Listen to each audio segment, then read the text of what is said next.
te conhecer e prosseguir em te conhecer. É tudo que eu quero pra minha vida, Senhor. Olá, sejam bem-vindos a mais uma Escola Bíblica Online. Hoje estamos estudando o livro de Efésios e hoje nós vamos estudar a primeira parte do capítulo 3, dessa carta. Vamos orar então.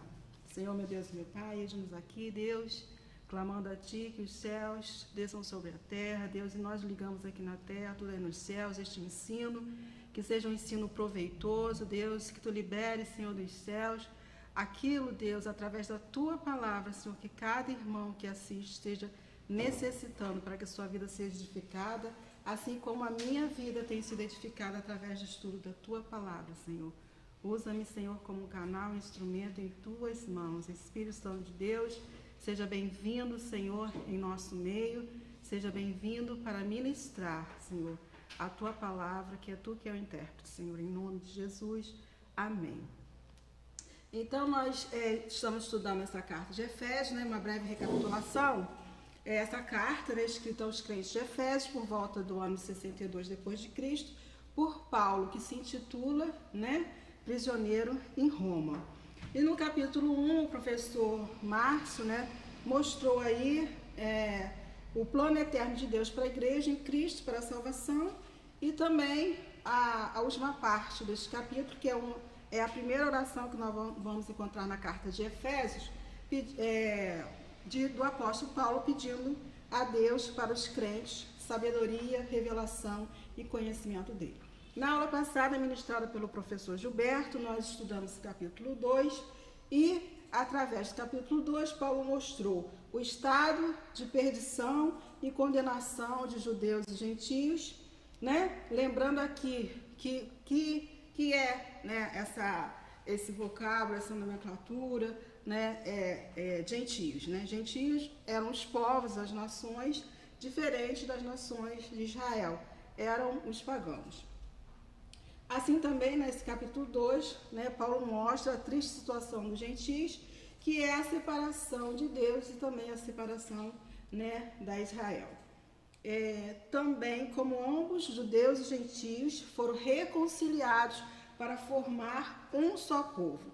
E é no término dessa carta, do capítulo 2 dessa carta, que nós começamos aqui o capítulo 3, que vai tratar do ministério de Paulo, do seu apostolado, e da sua vocação, do seu chamado, para revelar e comissionar esse tão grande mistério que nós vamos estudar aqui nessa carta, Então, nós dividimos assim o capítulo 3 em duas partes. A primeira, do versículo 1 ao 13, que vai falar sobre o maior mistério de Deus na história. E a segunda parte, que vai do versículo 14 ao 21, é a segunda oração que nós encontramos, feita por Paulo, pelos Efésios cristãos. Então, vamos lá na leitura do texto, do versículo 1 ao 13. Depois nós vamos, aí, na medida do possível, versículo por versículo. Por esta causa, eu, Paulo, sou prisioneiro de Jesus Cristo por vós, os gentios, se é que tendes ouvido a dispensação da graça de Deus, que para convosco me foi dada. Como foi esse ministério manifestado pela revelação, como acima em pouco vos escrevi, pelo que, quando ledes, podeis perceber a minha compreensão do mistério de Cristo, o qual, noutros séculos, não foi manifestado aos filhos dos homens, como agora tem sido revelado pelo Espírito aos seus santos apóstolos e profetas, a saber que os gentios são co-herdeiros e de um mesmo corpo e participantes da promessa em Cristo pelo Evangelho, do qual fui feito ministro pelo dom da graça de Deus, que me foi dado segundo a operação do seu poder.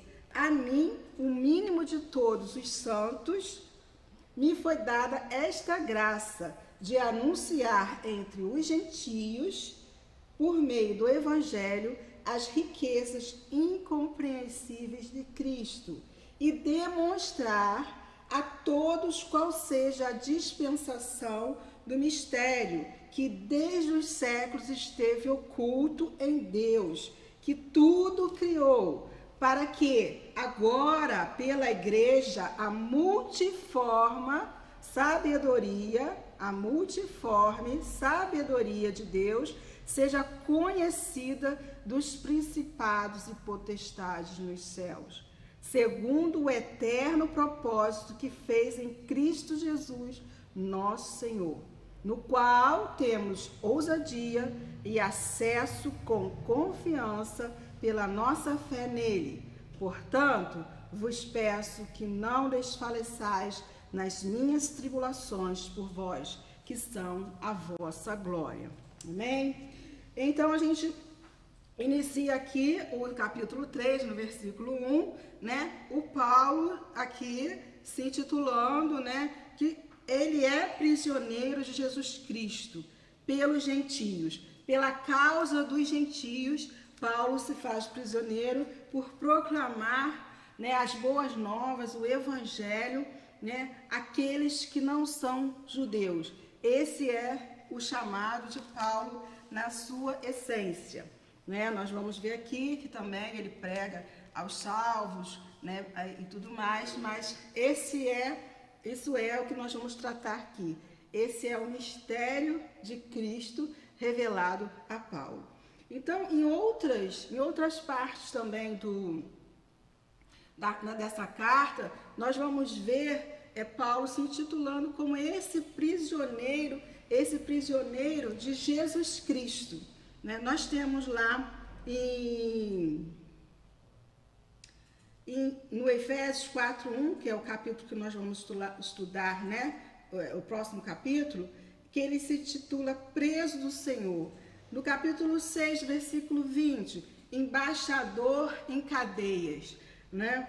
Então, o motivo pelo qual, né, Paulo está preso é pela causa dos gentios, por pregar o evangelho de Jesus Cristo, né? Que o evangelho de Jesus Cristo não era apenas para os judeus, mas para também os gentios, os pagãos, aqueles os povos que não pertenciam à nação de Israel, né? E como para os gentios, ele pregava por amor a eles, né? Por amor a esta causa.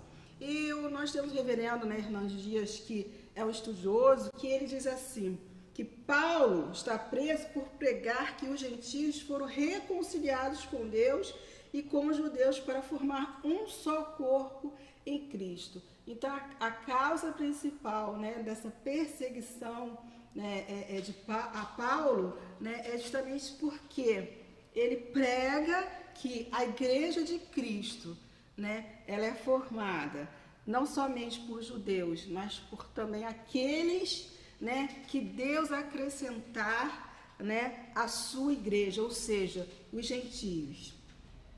E nós vamos continuar lendo aqui que ele se diz prisioneiro de Jesus Cristo. Nós sabemos que ele está preso em Roma, né, que está sob o domínio de Nero, e mesmo assim ele não se considera preso daquele governo, né, mas sim de Jesus Cristo.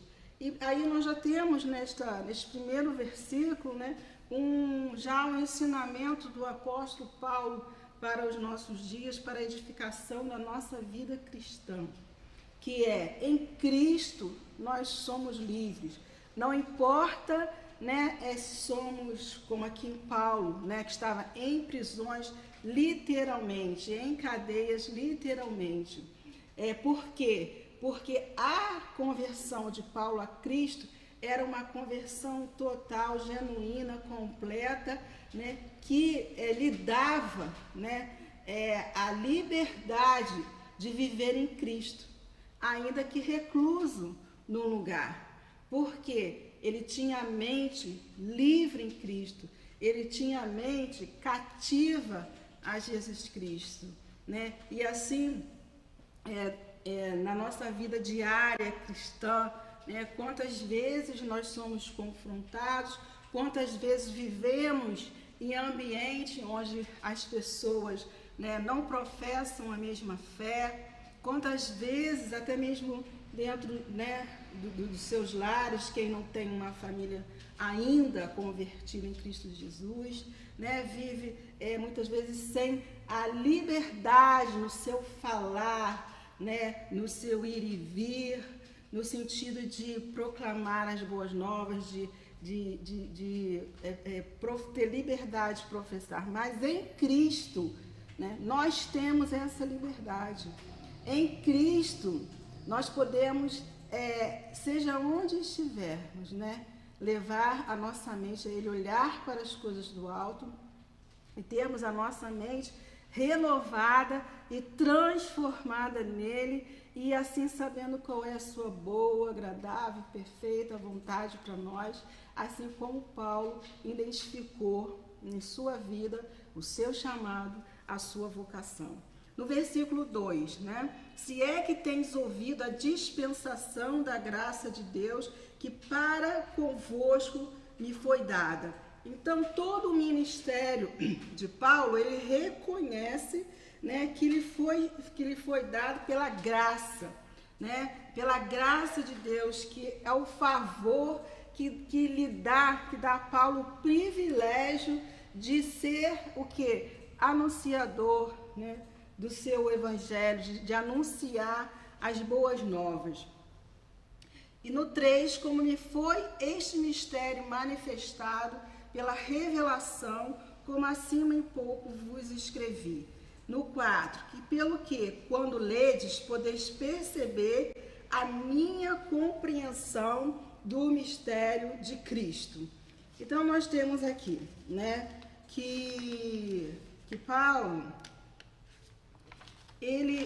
esse mistério, né, o qual foi revelado a Paulo, né, ele recebeu e escreveu e anunciou qual é esse mistério. Então, a primeira coisa que nós temos que identificar aqui, que essa palavra mistério vem do grego mysterium, ela não tem o mesmo significado que em português. Que mistério em português quer dizer oculto, não revelado. Agora, no grego, ele já tem o significado de um segredo que já foi revelado por Deus.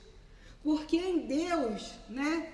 Porque em Deus, aquilo que ele revela a alguém, né? Aquilo não tem fim em si mesmo, aquilo não tem fim naquela própria pessoa que recebeu a revelação. A revelação dada por Deus, ela é para ser anunciada com um propósito dos céus, né? Então, esse mistério, né, que Paulo fala aqui, não é algo que está em oculto, ele esteve em oculto, né? O que ele vai falar no versículo 5, o qual, noutros séculos, não foi manifestado aos filhos dos homens, como agora tem sido revelado pelo Espírito aos seus santos apóstolos e profetas, né? Aí no 6 ele vai dizer qual é esse mistério, né? Então, no Antigo Testamento, nós vamos ver que nós temos assim o prenúncio, né, de que os gentios seriam incluídos na família de Deus, né? Seriam incluídos no reino de Deus. Nós temos um prenúncio, mas não é algo claro, revelado aos profetas. Nós temos lá em Gênesis 12:3, quando Deus faz a promessa a Abraão, no Gênesis 12:3 ele diz que em Abraão todas as famílias seriam benditas, né? E nós temos também em Zacarias 2, do 10 ao 11, que diz assim: exulta e alegra-te, ó filha de Sião, porque eis que venho e habitarei no meio de ti, diz o Senhor. E naquele dia muitas nações se ajuntarão ao Senhor e serão o meu povo, e habitarei no meio de ti, e saberás que o Senhor dos exércitos me enviou a ti.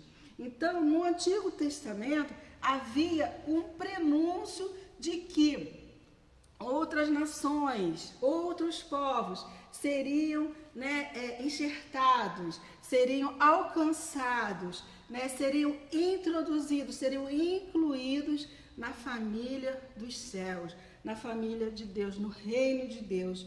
Mas a partir do Novo Testamento, com a vinda do Pentecoste, com a igreja primitiva, com o estabelecimento dos discípulos e dos apóstolos, do apostolado, aqui Paulo está explicando o seu chamado, a sua vocação, o seu apostolado, é que esse mistério vai ser revelado na pessoa, através da pessoa do apóstolo Paulo.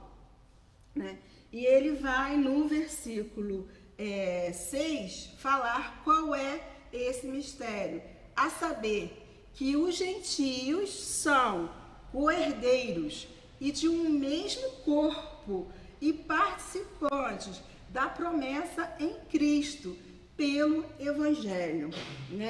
Aí nós temos, voltando um pouquinho, no versículo 3, que esse mistério manifestado, ele foi revelado por Deus, veja bem, não foi por pesquisa, não foi por informações do homem, mas do alto dos céus, pela pessoa do Espírito Santo, ao apóstolo Paulo.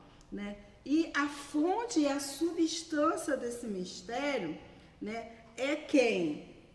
É Cristo, a partir de Cristo. Então, esse mistério, a chave desse mistério é Cristo, a partir do que? Da cruz. Nós vamos falar mais um pouquinho. O Evangelho, ele é aberto a toda igreja.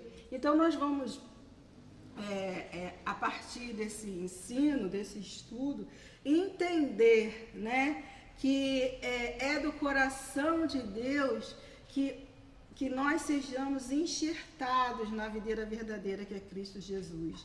Que, como diz lá em João 1, eu até separei esse versículo aqui, em João 1, do 10 ao 13, que Jesus Cristo, ele veio para os seus, mas os seus não receberam. Mas a todos quanto receberam, foram feitos filhos de Deus, aos que creem.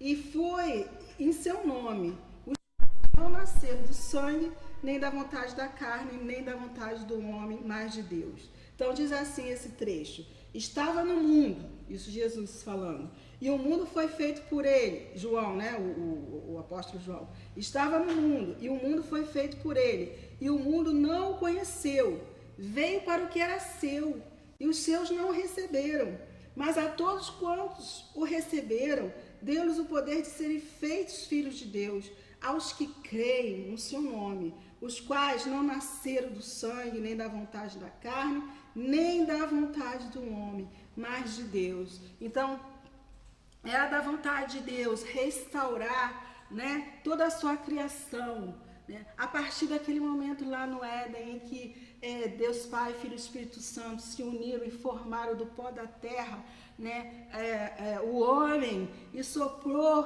nas suas narinas o seu Espírito Santo, o seu ruá, e o homem foi feito alma vivente. E antes disso, todo um cenário foi preparado para que fosse dado ao homem, e o homem dominasse sobre toda a criação, E apenas uma coisa foi pedida, ao homem, que não comesse do fruto da árvore do conhecimento do bem e do mal, já ali Deus pedindo, apenas uma parte daquilo tudo que lhe foi dado, e pedindo, requerendo do homem, uma postura de obediência diante do seu Criador, Mas entrou a desobediência, entrou o pecado, e nós sabemos que o pecado afasta, o homem de Deus. E ali houve, aquela separação do homem pelo pecado, mas mesmo assim, mesmo no momento em que Deus revela, que Ele sabe da nudez, do pecado de Adão e Eva, Deus já providencia ali o primeiro sacrifício, né, e com a pele daquele animal cobre a nudez do homem, porque Deus, pelo seu infinito amor que nos criou, né, ele cobre as multidões de pecado pelo seu amor, né? E nós vamos ler em Gênesis, mesmo lá em Gênesis 3,15, que ele já enviaria, né, aquele que pisaria a cabeça da serpente, né, aquele que seria inimigo da mulher, né, aquela que seria inimigo da mulher, a serpente, mas que esta feriria o seu calcanhar. E nós vamos ver aqui que essa verdade, né, é a verdade em Cristo, é esse mistério, né, em Cristo revelado a Paulo, né, que vai trazer o quê? A restauração da sua criação, da criação de Deus, né? O homem, a sua imagem e semelhança, a qual ele foi feito, o homem foi feito, e se desvirtuou do propósito original do Senhor, né? Então, é em Cristo esse mistério é revelado. É em Cristo que esse mistério será operado através da instrumentalidade de Paulo. Porque Cristo, quando falamos em Cristo, pensamos em quê? Na cruz. É a cruz onde foi vertido o sangue, né? Que ali os nossos pecados foram aplacados, porque dizem em Hebreus 9:22, que sem remissão dos pecados, que sem sangue não há remissão, não há perdão dos pecados, né? E em Cristo, né, é possível, essa foi a revelação do mistério que Paulo recebeu. Em Cristo é possível a cada um de nós hoje, como também naquela época aos gentios, né, aqueles que não eram judeus, fazerem parte desta família, deste corpo de Cristo, né? Então, aqui ele vai falar sobre o que? A igreja, né? A formação da igreja. Então, este mistério revelado a Paulo é o que? É a conversão, né, do gentio a Cristo Jesus, assim como do judeu a Cristo Jesus, mas também de ambos, tanto judeus e gentios, um ao outro. Então aqui está falando, né, de um relacionamento com o Pai através de Cristo e um relacionamento entre irmãos, entre judeus e gentios, como um só corpo de Cristo. Isso é igreja, alicerçada nesse princípio, né? Nesse princípio da unidade de Cristo pelo Espírito Santo e na unidade com o Pai, né? Através de Jesus Cristo que está à destra de Deus, né? E aí, continuando, nós temos aqui no versículo 6, o versículo chave desse mistério, né? Esse mistério o qual Paulo está proclamando, revelando,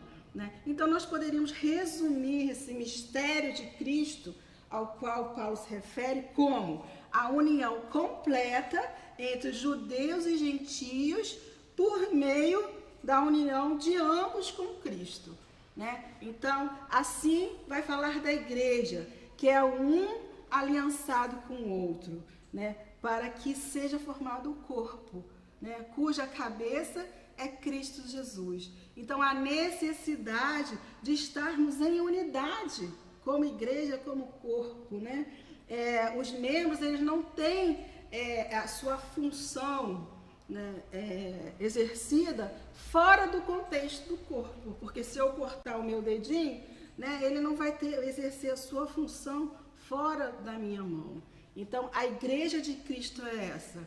Sim, conectados com Cristo Jesus, nosso mediador, né, entre o homem e Deus, mas conectados, né, uns com os outros, independente de raça, independente de cultura, né, mas o elo que nos liga é Cristo Jesus. Este é o mistério revelado. Então, aí nós temos o que? O estabelecimento da igreja, né, na sua universalidade, né? A igreja que vai ser uma igreja multirracial, uma igreja que vai ser multicultural. Por isso, né, nós levar o evangelho a toda e qualquer criatura, cumprindo o id que está lá em Mateus 28, né? E aí nós vemos que até nesse comissionamento que Jesus, né, requer dos seus discípulos, ele inclui os gentios, porque ele fala, ide por todas as nações e fazei discípulos, né, por todas as nações. Ele não falou nação de Israel, ele não falou nação A, B, C. Então nós vemos aqui que o nosso Deus Elohim, Pai, Filho e Espírito Santo, é um Deus que inaugurou a inclusão, algo que tanto se fala hoje, né? Mas a inclusão daqueles que não pertenciam à nação de Israel, para a qual Jesus veio, né? Mas que foram incluídos pelo seu grande amor, pelo seu plano perfeito de salvação através do seu Filho, na sua família. E por isso, no versículo 6 diz que os gentios, aqueles que eram pagãos, como hoje nós fomos alcançados também, eles se tornaram, através da confissão de que Jesus Cristo é o único que tem Salvador, eles se tornaram co-herdeiros com Jesus Cristo, co-herdeiros do reino dos céus, herdeiros da vida eterna, né? E participantes dessa promessa de Cristo Jesus, como diz no versículo 6. Aí no 7, né, nós vamos ter Paulo falando, né, sobre o seu ministério, né, continuando falando sobre o seu ministério. E ele diz da promessa em Cristo pelo Evangelho, finalzinho do versículo 6, e no versículo 7, do qual fui feito ministro pelo dom da graça de Deus, que me foi dado segundo a operação do seu poder. Então, Paulo, ele se intitula, ele se coloca como ministro, né? Ministro da palavra de Deus, ministro do Evangelho, mas pelo dom da graça. Então, Paulo se coloca como servo, porque é o significado de ministro, né? No grego, quer dizer servo. Então, Paulo se coloca, né, se posiciona no mundo espiritual, no reino, aqui na terra, mas como embaixador do reino dos céus, ele se coloca como um servo, mas consciente de que o seu trabalho, né, a sua servidão é a Cristo, e ela se dá pelo dom da graça, né, pelo dom que ele recebeu pelo Espírito Santo. Nós vamos ver isso no estudo do capítulo 4, que vai falar sobre os dons ministeriais, né, os dons de pregação, assim como também nós estudamos lá em 1 Pedro 4, como estudamos as cartas, né, as cartas de Pedro. E então a importância de nós, quando temos um chamado em Jesus Cristo, reconhecermos que como servos, né, é o Espírito Santo que opera a obra através de nós, através da nossa instrumentalidade, né? E por quê? Porque temos que reconhecer que o Espírito Santo de Deus é que vai operar, né? É que vai gerar, né, essa força em nós. O Espírito Santo de Deus, que é o poder de convencimento em toda a obra, né? Porque não adiantaria Paulo ter esse mistério revelado a ele, né, sobre a inclusão dos gentios na família do reino dos céus, se não operasse através dele o poder do Espírito Santo de convencimento, né, das pessoas às quais ele proclama o reino. E continuando aqui no versículo 8, a mim, o mínimo de todos os santos, me foi dada esta graça de anunciar entre os gentios, por meio do Evangelho, as riquezas incompreensíveis de Cristo. Então, a partir daqui, no 8 e no 9, nós vamos ver que Paulo, ele divide, né, o seu, aqui, seu dom de pregação, não é que ele divide, mas ele prega para públicos, vamos dizer assim, diferentes. Nós temos aqui que no versículo 8 ele diz: a mim o mínimo me foi dada essa graça de anunciar entre os gentios. Então essa era a vocação, né, de Paulo, de anunciar aos gentios. No 9, anunciar o quê? Anunciar a salvação, né, por meio do evangelho de riquezas incompreensíveis de Cristo. E no 9 nós vamos ver que ele vai falar: demonstrar a todos qual seja a dispensação do mistério. Então ele sai agora do âmbito, né, dos gentios, no sentido de proclamar o evangelho, de levar a salvação, né, para o quê? Demonstrar a todos. A todos quem? Aos salvos, à igreja. Demonstrar o quê? Como permanecer, né, nesta vida em Cristo. Porque os gentios estavam se convertendo ao evangelho, né, lá em Éfeso, uma cidade totalmente pagã, idólatra. Sabemos que adoravam a deusa Diana, né, ali num templo que era considerado uma das 7 maravilhas, e a maior parte do comércio era voltado ali para a idolatria das suas imagens. Então aquele povo que vivia nessa sociedade, nesse meio pagão, né, eles precisavam entender que não era apenas se converter a Cristo Jesus, a esta verdade. Sim, esse era o início, essa era a primeira pregação de Paulo, mas eles precisavam permanecer nesta vida em Cristo. Por isso no 9 ele diz que: e demonstrar a todos qual seja a dispensação do mistério, que desde os séculos esteve oculto em Deus, que tudo criou, né? Então, voltando um pouquinho no 8, nós vamos ver que Paulo, né, ele anunciava, ele proclamava entre os gentios, através das boas novas, da verdade que liberta, né, como está lá escrito em João 8,34, as riquezas incompreensíveis de Cristo. E quais são as riquezas incompreensíveis de Cristo? Nós não podemos passar por isso aqui sem pararmos para, né, meditar, pensar, trazer à nossa memória, fixar na nossa memória quais são essas riquezas que nós alcançamos quando confessamos a Cristo como nosso único Senhor e Salvador. E era isso que Paulo estava ministrando aos gentios. Quais são essas riquezas? Né? A primeira, a ressurreição da morte do pecado. Nós vivíamos uma vida, eles viviam uma vida mortos no pecado. E quando aceitam Jesus, o Espírito Santo vem habitar, regenerar a sua vida, e eles passam a ter vida em Cristo Jesus. O seu Espírito Santo, o Espírito dele é vivificado através do Espírito Santo. E assim acontece conosco. Eles passam, a outra riqueza é libertação da escravidão, da carne, do mundo e do diabo. Entronização vitoriosa com Cristo nas regiões celestiais. Né? Quando estamos em Cristo, nós somos seres espirituais, não pertencemos mais a este mundo. Nós temos acesso às regiões celestiais. A reconciliação com Deus, como nós falamos aqui, estamos afastados de Deus pelo pecado. Mas quando fomos resgatados do estado de morte e de pecado, nós fomos reconciliados com Deus. E passamos também a exercer esse ministério de reconciliação, assim como Paulo também proclama, e tantos os outros discípulos, né? O ingresso na família de Deus, a herança gloriosa em Cristo, no novo céu e na nova terra. Essa é a nossa esperança, né? De herdarmos com Cristo um novo céu e nova terra.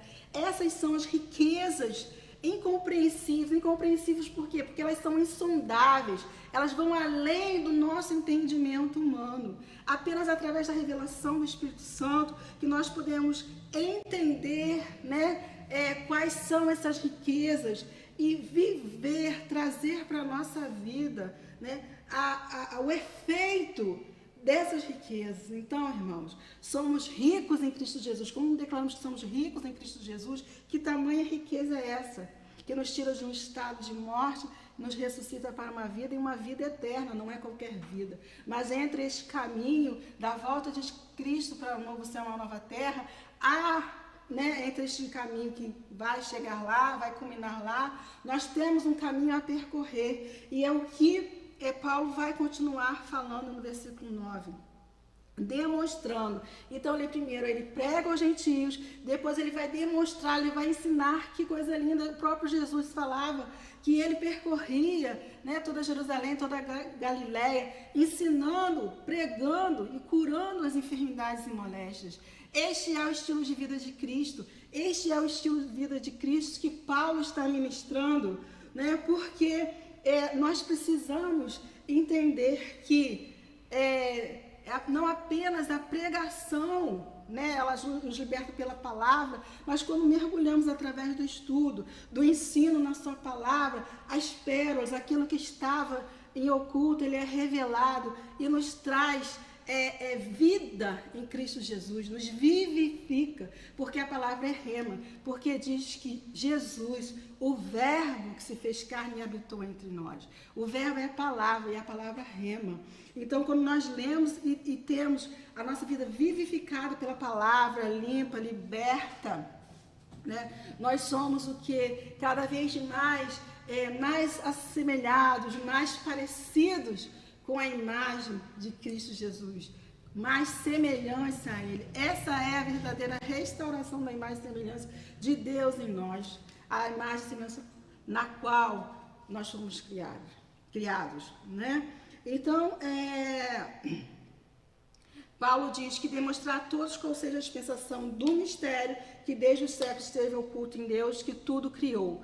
No versículo 10, para que agora, pela igreja, a multiforme sabedoria de Deus seja conhecida dos principados e potestades nos céus. Então, Paulo pregava aos gentios, pregava aos salvos, a igreja, e também pregava a igreja, mas no sentido no que ele prega, no que nós estamos aqui estudando, no que nós estamos falando, nós estamos pregando aos céus, aos principados e potestades nas regiões celestiais. E principados e potestades nas regiões celestiais são os seres espirituais, tanto do bem, vamos dizer, como do mal. Tanto os anjos bons quanto os anjos maus estão ouvindo a verdade. E Paulo vai estar dizendo assim, né, em outras palavras, que ele também prega até ao principado e a potestade nos céus tem conhecimento dessa verdade revelada, desse mistério revelado, que os gentios, eles foram incluídos no reino de Deus, né, pela palavra, pela cruz,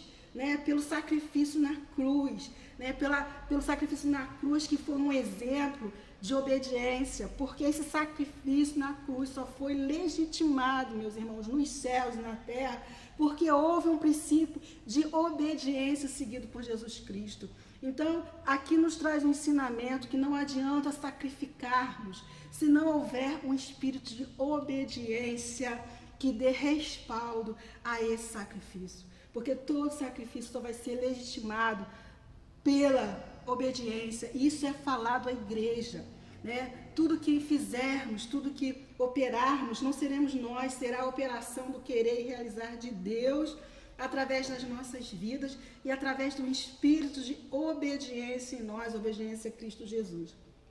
Então, os céus, potestades e principados ouvem, né, sobre a multiforme sabedoria de Deus. O que é multiforme sabedoria de Deus? É a sabedoria de formas variadas. Deus tem a sua forma variada de alcançar povos, nações, né, pessoas, na sua individualidade. E cada um, né, e por isso nós entendemos que a importância, né, de fazermos missões, sejam elas, né, na Jerusalém, Judéia, Samaria, até os confins da terra, sejam elas locais, sejam elas regionais, sejam elas através das nações transculturais, né? Porque Deus, ele tem esse propósito a cumprir, como nós estudamos lá em 1 Pedro, né? Para que seja o quê? Por que nós fomos estabelecidos, né? Como diz aqui Paulo, ele foi estabelecido ministro da palavra, e nós também fomos estabelecidos sacerdotes, nós fomos estabelecidos nação santa, né, raça eleita, povo de propriedade exclusiva de Deus. Para quê?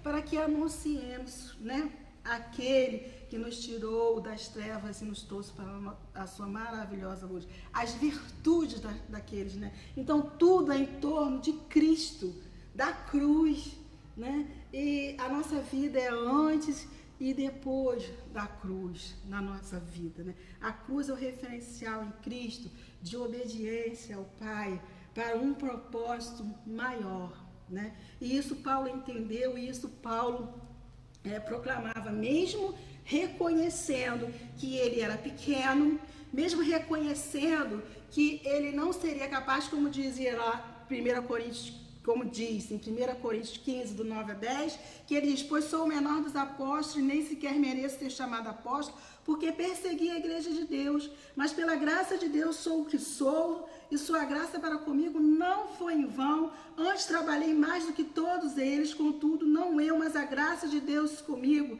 Ele se colocava como um perseguidor, um blasfemo, um arrogante, como diz em 1 Timóteo 1, de 12 a 16, né? Porque ele no seu entendimento, né, na sua crença, na sua filosofia, ele perseguia os cristãos, né, achando que aqueles estavam o quê? Blasfemando o nome de Deus. Então nós temos que ter este olhar, né? Este olhar, assim como Deus olhou para Paulo na estrada, no caminho de Damasco, lá em Atos 9, que trata da conversão de Paulo, né? Se manifestou, né, a Paulo e transformou a sua vida, converteu, mudou o caminho da vida de Paulo.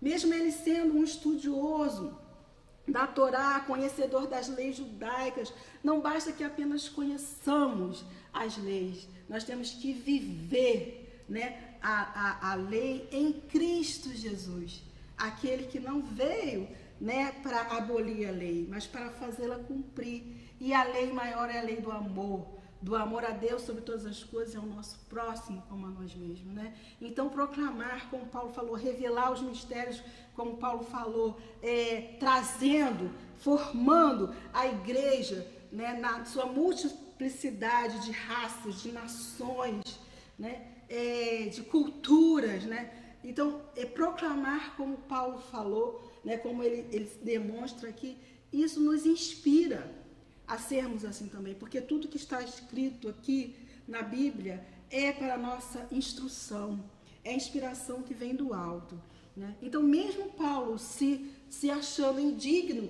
mas ele reconhecia que ele era um vocacionado, que ia ser vocacionado e ouvir a voz de Deus e atender ao seu chamado. Então, nós temos que parar de falar que não somos capazes, nós temos que realmente mudar a nossa mente, não sermos conformados, como diz lá em Romanos 12, com aquilo que está estabelecido na nossa vida através das nossas ações no passado, ou no passado remoto, ou no passado recente. Nós não temos que nos conformar com o que o mundo fala a nosso respeito, mas nós temos que transformar a nossa mente em Cristo Jesus e sermos renovados para assim conhecemos e recebemos qual seja a boa, agradável e perfeita de Deus, para a vontade de Deus para as nossas vidas. E foi o que o Paulo fez. Então Paulo é esse exemplo, que ainda reconhecendo o que ele foi, que ele era um pecador, um perseguidor, ele entendeu o seu chamado e que em Cristo ele foi transformado para um propósito, né? E aí, para fechar aqui no 11, ele diz: segundo o eterno propósito que fez em Cristo Jesus nosso Senhor. No 12, no qual temos ousadia e acesso com confiança pela nossa fé nele. Portanto, vos peço que não desfaleçais nas minhas tribulações por vós, que são a vossa glória. Então, o propósito de Deus, ele é eterno. E o que é eternidade? A eternidade é algo que não tem início nem fim. Nós nem podíamos, talvez, mensurar o que é eternidade, né? A gente pensa em eternidade naquilo que virá, né? Para o final, mas pensar em eternidade no que veio antes, às vezes a nossa mente não comporta. Mas o propósito de Deus é eterno, desde antes da fundação do mundo, a respeito de nós, a respeito, né, da família dos céus, a respeito da igreja de Cristo. É isso que nós temos que entender, né, e compreender e trazer como verdade na nossa vida. No qual, em Cristo Jesus, que no 12 ele vai falar, que nós temos ousadia, acesso e confiança pela nossa família. Então a fé em Cristo Jesus é que vai nos mover, né? Vai nos dar ousadia, que é a ausência de medo, vai nos dar a liberdade, né? Então, é a nossa fé em Cristo, a partir do momento que confessamos a Cristo como único Senhor e Salvador, assim como Paulo estava falando aos gentios, né, aos salvos, né, assim como estava falando aos céus, é em Cristo Jesus que nós vamos expressar a nossa liberdade, porque foi para a liberdade que Deus nos chamou. E é essa liberdade em Cristo, essa consciência dessa nova vida em Cristo, essa consciência do poder do alto, do Espírito Santo que nos move, que nos direciona, é que nós vamos lançar sobre Deus todo o nosso medo, toda a nossa timidez. E nele temos ousadia, nele temos liberdade para pregar, para proclamar, para anunciar, né, as boas novas, as virtudes de Cristo Jesus. Né? Aquele que nos tirou da potestade das trevas e nos elevou ao reino do Filho do seu amor pela redenção de Cristo Jesus. Né? E o acesso e a consciência em Cristo, que nós temos esse acesso direto ao Pai. Imagina Paulo falando isso para aquela sociedade totalmente idólatra, aquela sociedade que só vivia de rituais, para ela ter acesso a um Deus ou a um benefício de um Deus, né, de letra minúscula naquela época, eles tinham que oferecer sacrifícios, eles tinham que oferecer, às vezes, seus próprios corpos, né, na promiscuidade, como foi muito bem falado pelo professor Márcio na introdução, no panorama histórico, também no capítulo 1, né, vocês revejam lá, acessem, né, esse conteúdo que é de grande relevância para o entendimento desta carta, do que nós estamos falando. Então, Paulo falar que em Cristo nós temos acesso direto a Deus, isso é algo maravilhoso, é algo que desvenda, né, o mistério, é algo que descortina, que tira toda a opressão, porque nós não precisamos mais de sacrifícios, né, de animais, de oferendas. É isso que Paulo está falando para eles, é isso que o Espírito Santo de Deus está falando para nós, através do estudo dessa carta. Nós não precisamos mais de amuletos, nós não precisamos mais de coisas místicas para acessarmos o trono de Deus da graça, porque em Cristo nós temos esse acesso livre. E confiança, que é a certeza da aprovação divina. Se estamos em Cristo, se temos Cristo como nosso referencial, se temos as Escrituras como nosso código de vida, de conduta, nós temos a confiança de que seremos aprovados por Deus. Né? Então, pela fé em Cristo, nós temos esse acesso irrestrito e confiante a Deus. Diferente daquela sociedade de Éfeso, né? Que era escrava de Deus, de oferendas e sacrifícios. E, portanto, e por isso, Paulo fala, não fiquei atribulados pelas minhas prisões, porque escrevo para vós daqui encarcerado. Não fiquei atribulados, porque em Cristo eu sou livre. Em Cristo eu me alegro. E é com essa mensagem que nós terminamos essa primeira parte do estudo do capítulo 3 da carta aos Efésios, né? Porque Paulo, ele ministra o coração da igreja em Éfeso, né? Para não ficar atribulado com a situação que ele está vivendo de prisões, né? Mas muito pelo contrário, para eles se alegrarem na verdade de Cristo, na verdade que os libertou. Porque Paulo reconhece que para isso ele foi ordenado, como diz lá em 1 Tessalonicenses 3, do 3 ao 4, para que ninguém se comova por estas tribulações, porque vós mesmos sabeis que para isto fomos ordenados, pois, estando ainda convosco, vos predizíamos que havíamos de ser afligidos, como sucedeu, e vós sabeis. E eu gosto muito dos textos que o próprio Jesus fala. E Jesus diz, né, que tendes paz comigo. Isso, num relacionamento com Cristo, nós seremos alcançados por uma paz que excede todo entendimento. Por quê? Jesus continua falando, no mundo tereis aflições, mas tendes bom ânimo, porque eu venci o mundo. Então, em outras palavras, Paulo está falando, se Cristo venceu o mundo, nós nele seremos vencedores. Nós nele somos livres, nós nele somos libertos para a vida que ele tem proposta para nós. Né? Então, nós terminamos aqui essa primeira parte com uma oração e agradecimento pela atenção de vocês, né, nesse tempo que estivemos juntos. Senhor, meu Deus e meu Pai, muito obrigada, Senhor, pela Tua palavra. A tua palavra rema, Senhor. A tua palavra que traz vida, Senhor. A tua palavra que traz eficácia. A tua palavra, Senhor, que separa juntas medulas, alma, espírito, Senhor, com um propósito, Deus.